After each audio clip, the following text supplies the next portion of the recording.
Hi, and welcome to The Winning Hand. I'm Howard Reback, and thank you for betting on yourself.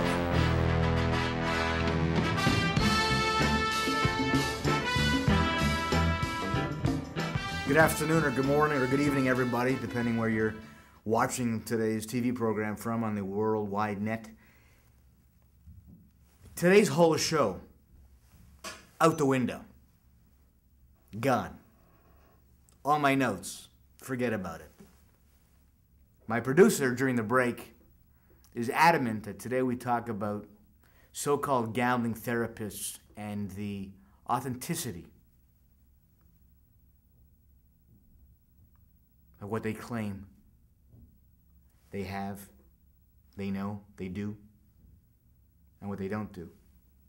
It's a great question because I've been challenged many, many times about using the word therapist, counselor, what have you. It's been said before many, many times that if you want to know what's going on in the war, don't ask the general who's sitting in the Pentagon working with the president. Ask the soldiers when they come back from overseas. They know the real story. I was in the bunker. I was there. I lived it. Often. And paid a very dear price. Often. And I take great exception to the few Montreal gambling therapists, which will leave their names alone for today's show anyway.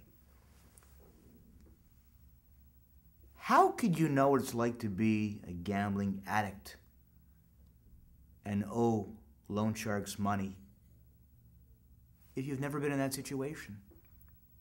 I've always used an analogy when talking with clients, and I want to use it again right now on the air.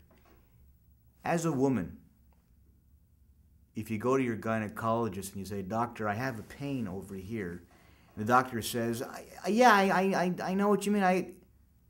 No, he doesn't. No, he doesn't. And no, he can't. He's a guy, man. He doesn't know. Book-wise, he may understand it.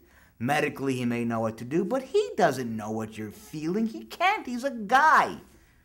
And if you're a gambling therapist who may be a social worker with an extra degree in gambling therapy, you can't know what it's like until you lived the life that I lived. And that, to me, makes me the expert. Yes.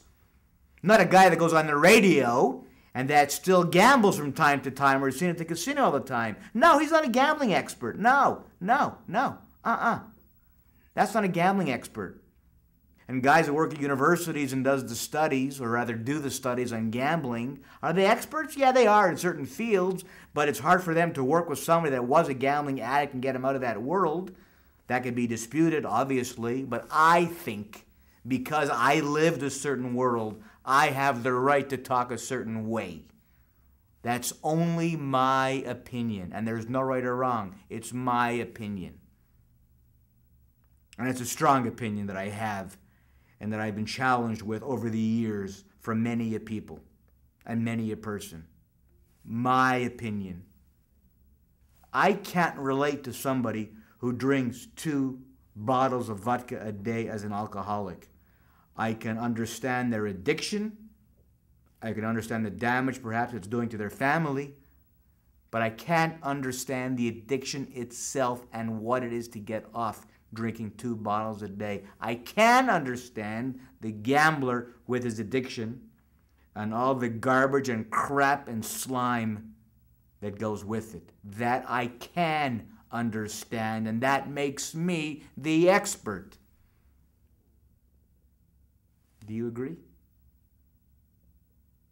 I don't dispense drugs. I don't profess to be a psychologist or a psychiatrist or a doctor, because I'm not, and I'm not. I just understand the world of gambling and the problems that come along with that. That's all. So I take exception to certain people that claim to be experts in the world of gambling therapy, and I urge you, when in fact you do get therapy or you do get help, to get somebody you feel comfortable with and somebody that you believe in your heart understands you, the person, with your problem. Okay? I hope that makes sense. I'll see you next week. Thank you.